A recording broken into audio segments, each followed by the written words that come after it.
Okay, so for this deep dive, you guys sent us something interesting. Yeah. The screenplay for The Adventures of Shark Boy and Lava Girl in 3D. Oh, wow, a classic. It is, the visuals alone. But beneath those glorious, glorious three-dimensional effects, Right.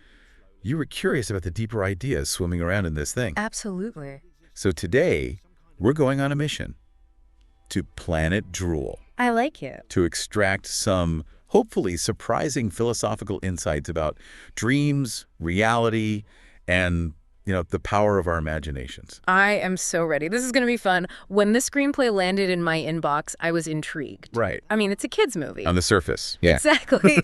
But what really struck me is how this narrative, while aimed at a younger audience, it grapples with some seriously big questions about how we perceive the world, the impact of our inner lives. Like, it's deeper than you'd think. So, yeah, I think we can definitely unpack some pretty profound philosophical concepts. I agree. Using this unique lens. For sure. So where do we even begin with this? Well, I think a natural starting point is the film's treatment of reality itself. Okay, I'm with you. Right off the bat, we're introduced to Max, the dreamer, Yeah. with his meticulously kept dream journal. This kid is dedicated. Oh, yeah.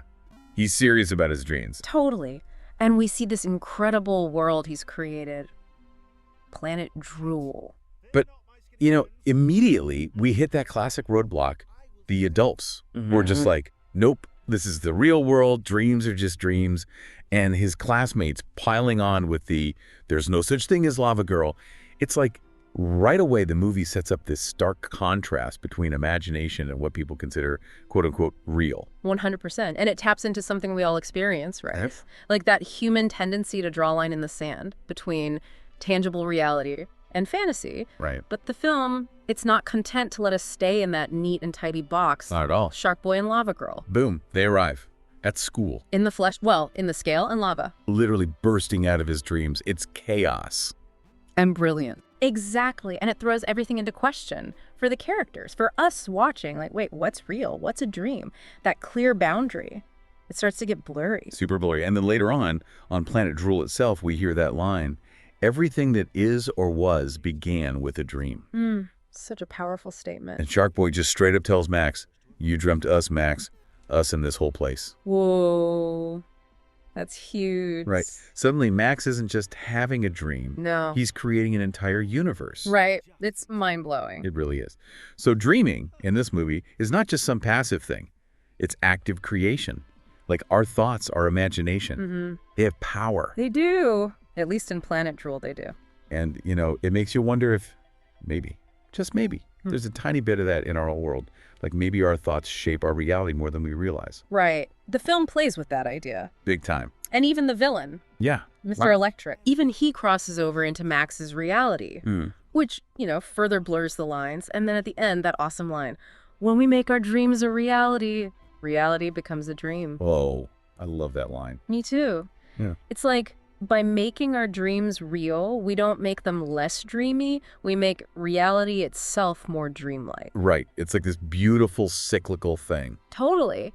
And I think that's where the connection to creativity comes in. Think about any invention, any piece of art. It all started as an idea. A dream. Exactly.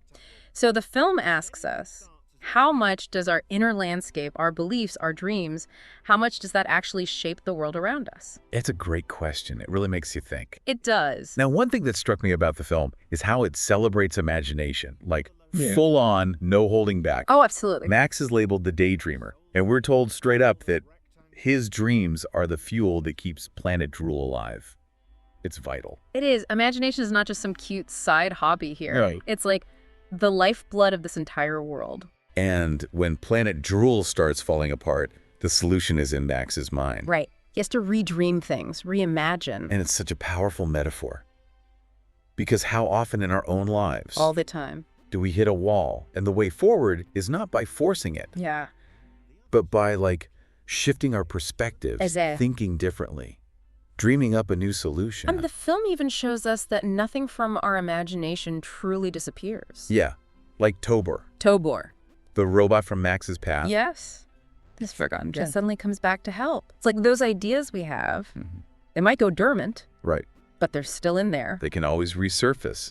And then you have the pure inventiveness of it all. the shark boat with turbo boosters. I love that. The banana split boat. I mean, come on. It's so playful. So creative. And it reminds us that imagination isn't just about escaping reality. It's about engaging with it. Finding new angles, new solutions, and sometimes the most unexpected ones are the best. But, you know, the film also acknowledges that our inner world isn't always sunshine and rainbows. Right. There's a dark side. For sure. And I think that's represented by Minus and Mr. Electric. Oh, yeah. The villains.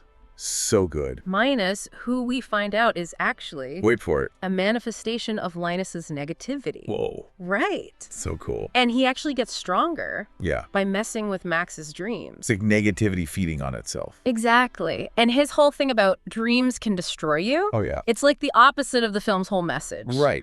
But it's important. It shows us that our inner world isn't all good.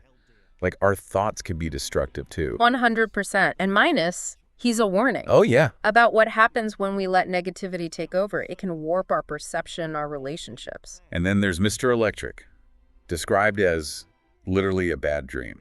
Who sucks the joy out of everything. And that line, fear exists in your mind. It highlights that those negative emotions, they come from within. Right. We create them. And the dream graveyard. Oh, man. The dream graveyard. A visual representation of what happens when we give in to those fears. It's like all those dreams. The ones we abandon, the ones we let get crushed by negativity. They don't just vanish. No. They end up there. Lifeless. Forgotten. And when Minus smashes those dreams... ouch. Right. It's like a metaphor for what we do when we belittle other people's dreams. Exactly. When we tell them they can't do something. It's a reminder to be mindful of how our words and actions can impact others' dreams, and even our own. Like the film says, don't smash people's dreams, Linus, because you'll smash your own as well, and you too will stop believing. Such a good line. And this brings us to Lava Girl. Her whole journey is about identity and purpose. Yes, that question she keeps asking. Why did you make me out of lava? She's trying to figure out who she is, what her purpose is. And it's a powerful journey, because she thinks she's just destruction.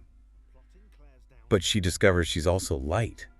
Something more important and so necessary. Which is such a beautiful message. Yeah. About finding your true potential, even when you or other people might only see the negative parts. Absolutely. It's about looking beyond first impressions. Yeah. And seeing the inherent value in yourself, in others. In Shark Boy 2, he has his own journey, connected to his dad in the ocean. Right. He has to embrace his own unique strengths. And Lava Girl learning to control her powers. Yeah. It's all about self-acceptance, owning who you are, all of it. And then there's this constant emphasis on belief, staying positive. Even when things are literally falling apart around them. And it's explicitly linked to their success. Like when Max believes in Shark Boy and Lava Girl, they can actually do amazing things. That's the power of belief. Right. When you truly believe in something yourself, other people, it can actually influence the outcome. It's that self-fulfilling prophecy. It makes you wonder if maybe we should all be focusing more on the positive. Visualizing success. Yeah. You know, actually believing in ourselves and others. I think so too. But let's not forget about Max. Right. He's not just along for the ride. He's the dreamer. Creator. And that means he has responsibility. Oh, yeah. And there's this interesting idea What's that? that selfish dreams, maybe they aren't truly fulfilling. Like, there's a call for Max to dream a better dream, an unselfish dream. Interesting. So it's not just about dreaming, it's about the intention behind the dream. Yeah. It's like maybe dreams that benefit others are actually more fulfilling. Maybe they have a more positive impact on our own lives, too. Right. It's about connecting our inner world with the outer world in a way that benefits everyone. And, you know, the movie draws these interesting parallels between Max's imagination and his real-life struggles. Like, he's having trouble making friends. Right. But he's got this whole amazing world in his head. But it's not just escapism, right? Right. There's this idea that these dreams can inspire us to action. Like dream a better dream, then work to make it real. Exactly. So it's not about staying in our heads. No. It's about using those dreams to fuel positive change in the real world. I like that. Okay, so big picture. What have we learned from Shark Boy and Lava Girl? We've learned that the line between reality and dreams, it's blurry. Very blurry. And our imagination, it's powerful. It can solve problems. It can create whole worlds. What? We also have to be aware of the dark side, negativity and fear. Absolutely. They're real and they can hold us back. We've also learned that understanding ourselves, accepting ourselves, It's crucial. and believing in ourselves and others, That can make all the difference. and our dreams. They're not just for us. No. They can inspire us to make the world a better place. It's a powerful message. And what strikes me is how these themes, they're not just for kids. No, not at all. They're universal. They resonate with everyone. So, as you go about your day, think back to a dream you once had. What was it trying to tell you? What was its deeper meaning? And what planet drool have you created in your mind? Explore it. You might be surprised by what you find. Thanks for joining us for this deep dive. See you next time.